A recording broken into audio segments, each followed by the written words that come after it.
उन्होंने 3 हिस्स के अंदर तस्लीस फिल तौहीद को कबूल किया और फिर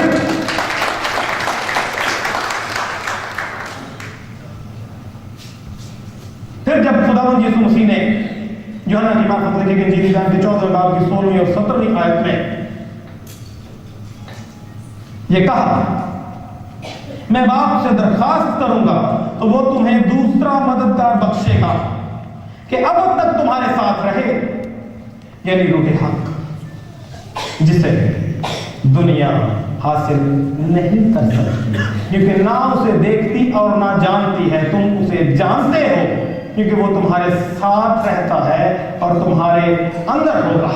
यानी फिर यीशु मसीह के इस फरमान को उन्होंने अपने पास रखा और जब ईद पंतेकुस्त के रोज रूहुल कुद्स का नज़ूल हुआ तो उस दिन उन्होंने अक़ल में सलसा यानी खुदा रूहुल कुद्स को भी कबूल कर लिया और तस्लीस फिल तौहीद पर उनका ईमान पूरा हो गया।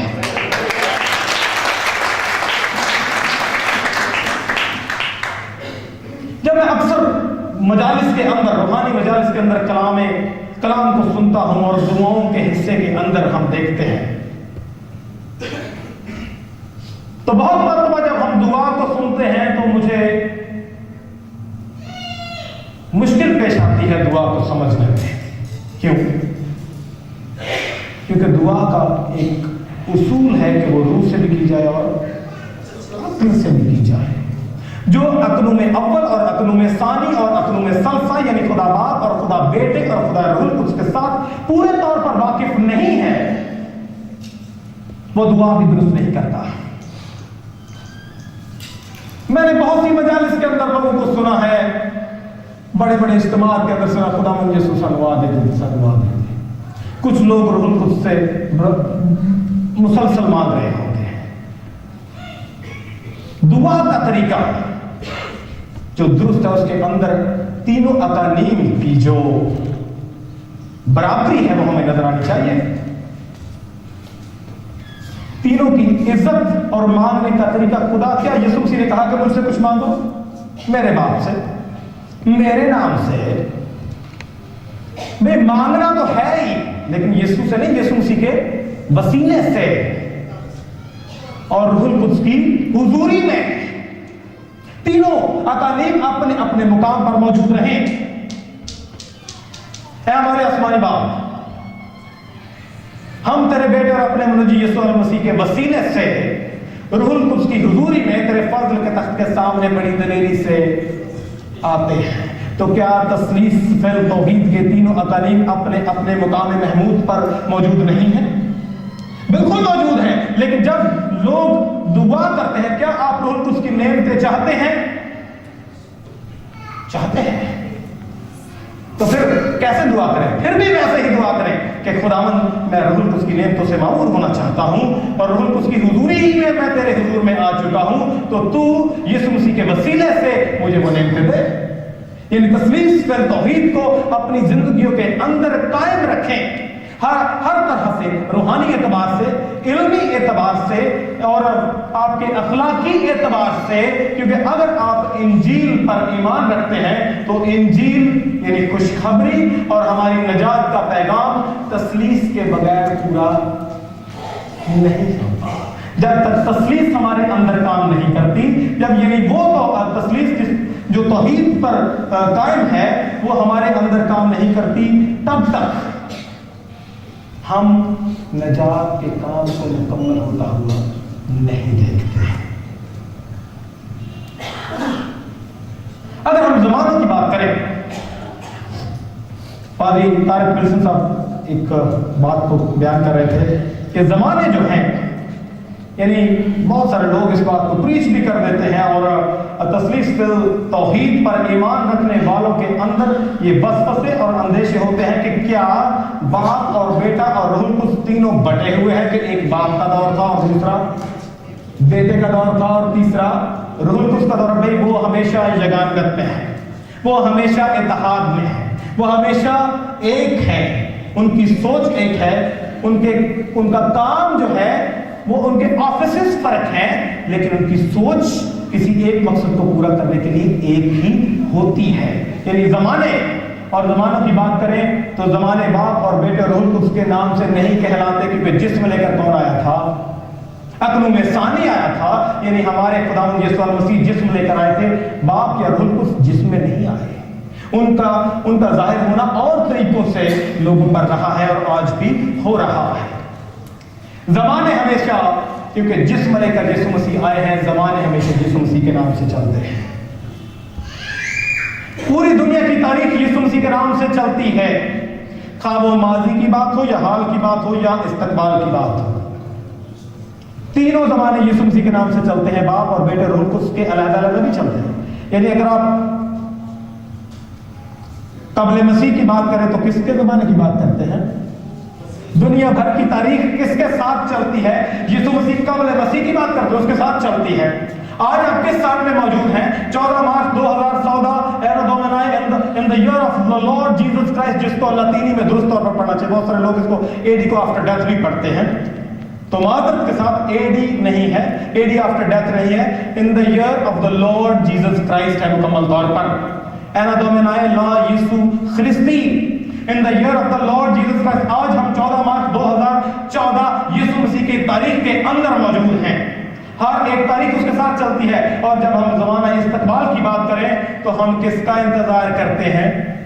اپنے خداوند یسوع مسیح کی آمد ثانی کا انتظار کرتے ہیں۔ تو سارے زمانے، یعنی ماضی ہو، حال ہو اور استقبال ہو، تینوں زمانے یسوع مسیح کے ساتھ چلتے ہیں۔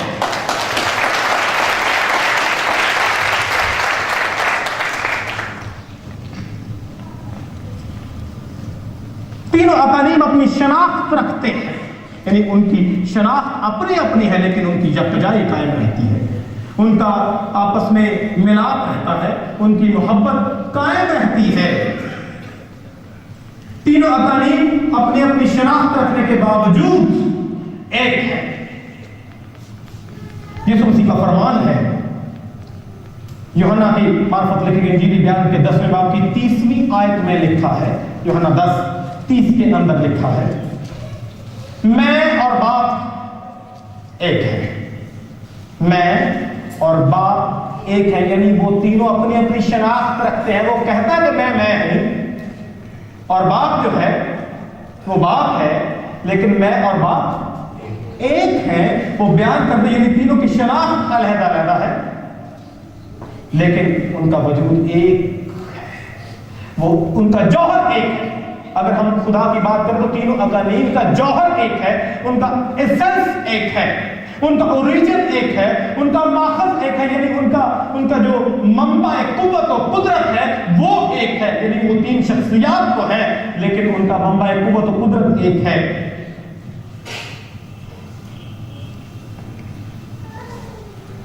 خدا یسوع مسیح نے کہا میں اور باپ ایک ہے، یعنی انہوں نے دو اقانیم کو بیان کر دیا۔ پھر باپ نے پھر ایک اور آیت میں لکھا ہے، یوحنا 14 باب اس کی 9ویں آیت کے اندر، جس نے مجھے دیکھا اس نے باپ کو دیکھا، یعنی وہ بیان کرتے ہیں کہ کیونکہ ہم ایک ہیں، اور اگر آپ لوگوں نے مجھے دیکھ لیا تو اس کا کیا مطلب ہے کہ باپ کو دیکھ لیا، یعنی ان کی یکتائی قائم رہتی ہے، ان کا ایک ہونا جو ہے وہ بیان کرتا ہے کہ باپ اور بیٹا ایک ہی ہیں۔ خداوند بیان کرتا ہے یوحنا 12 باب اور 45ویں آیت کے اندر، جو مجھے دیکھتا ہے وہ میرے بھیجنے والے کو دیکھتا ہے، یعنی وجود علیحدہ علیحدہ ہے لیکن جوہر ایک ہے، ان کا ماخذ ایک ہے، ان کا ایسنس ایک ہے، ان کی جو یگانگت کا جو اسلوب ہے وہ ایک ہے۔ خدا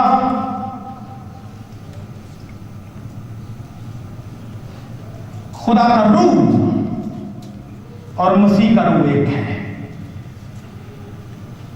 یعنی پہلے وہ کہتے ہیں کہ باپ، میں اور باپ ایک ہیں، اور رومیو 8واں باب اس کی 9ویں آیت کے اندر لکھا ہے، رومیو 8واں باب اس کی 9ویں آیت کے اندر لکھا ہے، خدا کا روح تم میں بسا ہوا ہے، مگر جس میں مسیح کا روح نہیں وہ اس کا نہیں، یعنی روح بھی اس کا ہے، کیونکہ ان کا جوہر ایک ہے، ان کے طاقت کا منبع ایک ہے، अगर हम इस ट्राइंगल के अंदर देखें, अगर कुछ लोगों को दूर से ना भी नजर आए तो आप बाद में इसको करीब आके देख सकते हैं।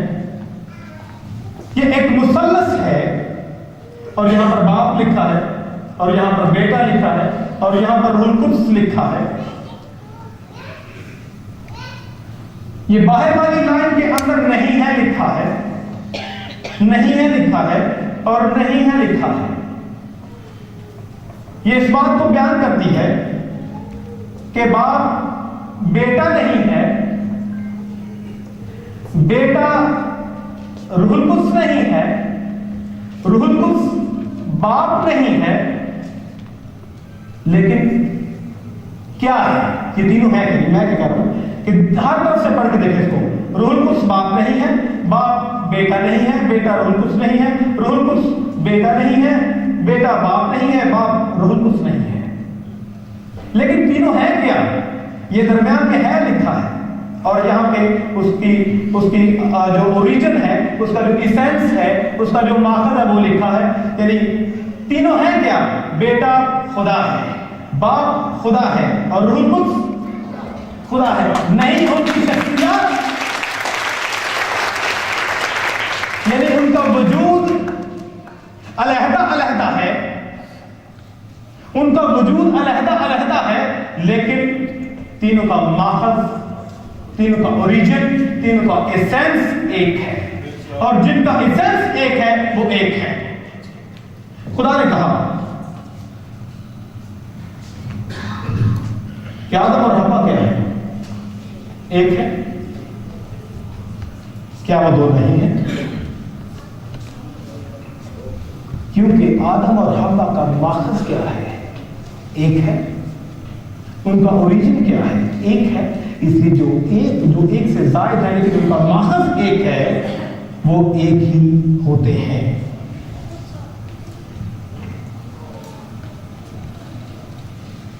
अगर हम इफ्सियों के खत में चलें और अपने निजात के काम की तकमील को देखें,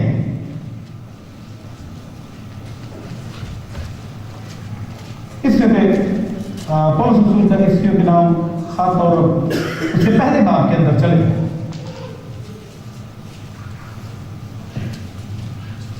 और हम तीसरी आयत से शुरू करते हैं कि हमारी नजात का काम मुकम्मल कैसे होता है। जब तक हम नीमे सलासा पर ईमान नहीं रखते, तब तक हमारी नजात का काम मुकम्मल नहीं होता। यानी हमें अपनी नजात के मुकम्मल होने के लिए जिस बात की जरूरत है वो ये है कि हम अकानीम सलासा पर, यानी तीनों अशकार अकलूम, जिसको आम फहम जुबान में हम शख्स कह सकते हैं, अकलूम की जमा ही अकानीम है। हमारी नजात का काम तीनों शख्सियात पर ईमान रखने से मुकम्मल होता है। तीसरी आयत मैं शुरू करता हूं आपके लिए। यहां पे लिखा है, हमारे खुदावंद यीशु मसीह के खुदा और बाप की हम्द हो,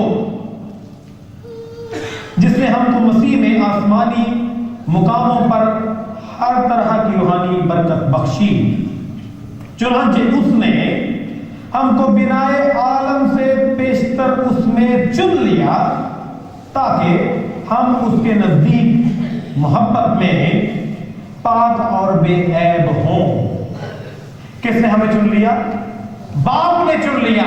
यानी हमारी निजात का काम अकानीम सलासा पर मुहित है। यानी हमारी निजात की तकमील अकानीम सलासा के बगैर मुकम्मल नहीं होती। मुझे तो, मैं इस बात को आगे बढ़ाता हूं चंद लम्हात में, मुझे तो बाद औक़ात उन लोगों पर हैरत अफसोस होता है जो बिदअत के अंदर है और वो कहलाते हैं कि वो ओनली जीसस है। हालांकि दुरुस्त इस्तिलाह ओनली जीसस नहीं है, बल्कि दुरुस्त इस्तिलाह जीसस ओनली है, अगर आप इसको रिसर्च करके देखें। यूनिटेरियंस कहलाते हैं, मॉडलिज्म के पैरोकार कहलाते हैं। अगर उनमें से किसी को कहा जाए कि आप मत्ती के तीसरे बाब की 16वीं आयत को पढ़ें, तो वो कैसे पढ़ेंगे? कैसे इसको पढ़ेंगे कि जहां पर खुदावंद यीशु मसीह का बपतिस्मा हुआ है, उसको कैसे पढ़ सकते हैं? इसको बड़े अजीब अंदाज से अगर कोई इसको जीसस ओनली का पैरोकार इसको पढ़े तो वो इसको कैसे पढ़ सकता है? यहां पे लिखा है, और यीशु बपतिस्मा लेकर फिलिप और पानी के पास से ऊपर गया, और देखो उसके सामने उसके लिए आसमान खुल गया, और उसने खुदा के रूह को कबूतर की मानंद उतरते और अपने ऊपर आते देखा। और देखो आसमान से ये आवाज आई कि ये मेरा प्यारा बेटा है जिससे मैं खुश हूं। अगर कोई जीसस ओनली का पैरोकार इस आयत को, इन आयत को 16वीं और 17वीं आयत को पढ़े तो कैसे पढ़ेगा? मैं जरा आपके लिए इसकी डेमोन्स्ट्रेशन करना चाहता हूं ताकि इसको पता चले। और यीशु बपतिस्मा लेकर फिलिप और पानी के पास से ऊपर गया, और देखो उसके लिए आसमान खुल गया, और उसने यीशु के रूह को कबूतर की मानंद उतरते और अपने ऊपर आके देखा, और देखो आसमान से ये आवाज आई कि ये मेरा प्यारा बेटा यीशु है जिससे मैं खुश हूं। क्या सारी आयत कुछ गड़बड़ नहीं हो जाती? जहां पर अकानी में सलासा बिल्कुल अलहदा अलहदा नजर आते हैं, लेकिन एक काम की तकमील करते हुए इकट्ठे हैं। यानी बाप की आवाज आती है रूहुल कुद्स कबूतर की सूरत में, या अंग्रेजी तराजम के मुताबिक डव जिसे फाख्ता कहते हैं उसकी सूरत नजर आती है, और बेटा नीचे खड़ा है। तो तीनों शख्सियात नुमाया और वजाहत और सरीहन नजर आती हैं, लेकिन इसके बावजूद इसको जो लोग समझने से कासिर है वो इसको यूं पढ़ सकते हैं कि यीशु खड़ा था और यीशु की रूह उसके ऊपर आ गई, और यीशु के ऊपर से आवाज आई कि ये मेरा प्यारा बेटा यीशु है। It's very amazing to understand कि इसको कैसे जस्टिफाई करते हैं। ये तीन ज़हूर नहीं है, बल्कि तीनों शख्सियात का वजूद अलहदा अलहदा अलहदा अलहदा मौजूद है और नजर आता है। हम जिसकी बात कर रहे थे कि हमारी निजात का काम तीनों अकानीम पर मुहीत है, यानी खुदा ने बिनाए आलम से पेशतर हमें चुन लिया, और इससे आगे अगर चले तो अकनूम सानी का जो हिस्सा है वो हमारे सामने आ जाता है। अकनूम सानी का हिस्सा हमें इसी बात के अंदर आगे चलकर 5वीं से 7वीं आयत के अंदर हम इसको अगर आप आगे पढ़ते चले जाए तो यहाँ पर नजर आता है। और उसने अपनी मर्जी के नेक इरादे के मुताबिक हमें अपने लिए पेशतर से मुकर्रर किया कि यीशु मसीह के वसीले से उसके ले पालक बेटे हों, ताकि उसके उस फजल के जलाल की सिताइश हो जो हमें उस अजीज में मुफ्त बख्शा, हमको उसमें उसके खून के वसीले से मखलसी यानी कसूरों की मुआफी, उसके उस फजल की दौलत के मुआफिक हासिल है। यानी एक ने हमें चुन लिया और दूसरे के यानी अकनूम अव्वल ने हमें चुना, और अकनूम सानी के वसीले से हमारी मखलसी हुई, हमारी निजात का काम जो है वो पूरा हुआ। लेकिन अभी अकनूम सलसा यानी तीसरे अकनूम यानी अभी रूहुल कुद्स का काम बाकी है। एक ही पन्ने पर, एक ही सफ़े पर तीनों अकानीम का जो पूरा प्रोजेक्ट है वो पौलुस रसूल ने इफिसियों के खत के पहले बाब में हमारे लिए रकम कर दिया, और इस भेद को भेद न रहने दिया बल्कि वो मुकाशफा हम पर मनकशफ कर दिया, जिससे हम फैज़याब हो चुके हैं। अब ये भेद नहीं है, अब ये मुकाशफा है उनके लिए जो ईमानदार है, और जिन पर ये नहीं खुला अभी तक वो ईमानदार नहीं बल्कि वो अभी तक बेईमान है। हमारे यहाँ अक्सर इस तरह इस्तेमाल होती है कि कुछ लोग निजात याफ्ता है, कुछ लोग गैर निजात याफ्ता है। ये ठीक नहीं है। कुछ लोग निजात याफ्ता है और कुछ लोग सदा याफ्ता है। या तो मसीह की तरफ है और या इब्लीस की तरफ है। हम जानते हैं कि सारी दुनिया उस शरीर के कब्जे में है, इसलिए जो शरीर के कब्जे में है वो सदा याफ्ता है। जब वो मसीह की तरफ आएंगे तो फिर वो निजात, कोई नहीं गैर निजात याफ्ता क्यों है, मुझे निजात है ये का नहीं है, या निजात याफ्ता है या सजा याफ्ता है, तीसरी कोई फॉर्म नहीं है। गैर बल्कि वो गैर है ऐसा। हमारे लिए सब जो ईमानदार है वो ईमानदार है, जो नहीं है वो सजा याफ्ता है। अकनूम सानी का हमने हिस्सा देखा कि उसके खून के वसीले से, बेटे के खून के वसीले से हमें मुक्ति मिलती है, हमें रिहाई मिलती है, हमें निजात मिली है। लेकिन असल में संसा का हिस्सा आगे चलकर लिखा है, और लिखा है 13वीं आयत के अंदर, इसी बात के अंदर लिखा है, और उसी में तुम पर भी जब तुमने कलाम हक को सुना जो तुम्हारी निजात की खुशखबरी है, और उस पर ईमान लाए, पाक मौदा रूह की मोहर लगी। एक चुनता है, दूसरा खून बहाकर माफी देता है, और तीसरे की मोहर जब्त होती है, फिर निजात की तकमील होती है। तो फिर क्या इस सारी चीज को समझने के बाद भी ये भेद है? ये भेद नहीं, ये वो मुकाशफा है जो हमारे चेहरों को मुनव्वर करता है। ये वो मुकाशफा है जो ईमानदारों के लिए शनाख्त बन जाता है। फिर ये मुकाशफा है जो हमारे लिए एक खुदा को मानने पर भी हमें लाता है, और उसके अंदर कसरत पर ईमान रखने के लिए भी हमें तैयार करता है। ये वही भेद था जिसकी वजह से लोग बिदअत में चले गए, लेकिन जिन्होंने घुटने टेक दिए खुदा के सामने, वो इस मुकाशफा को पा गए।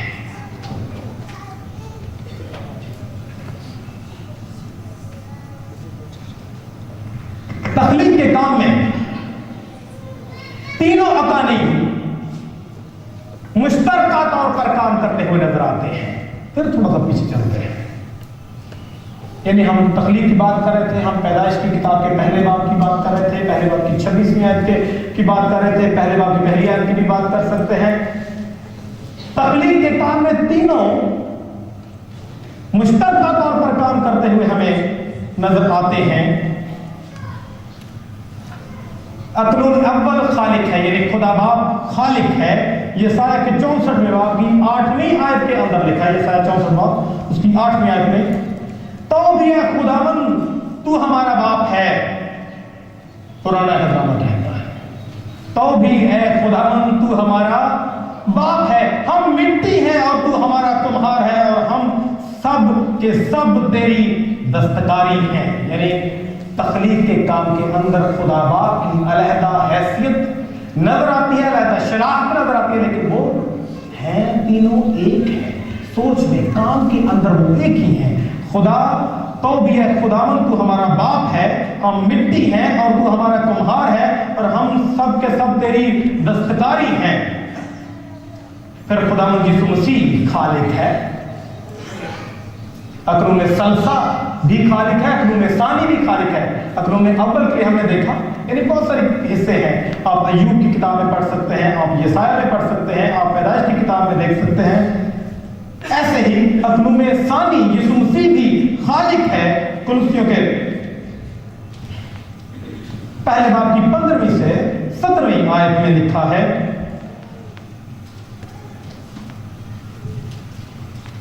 कुलसियों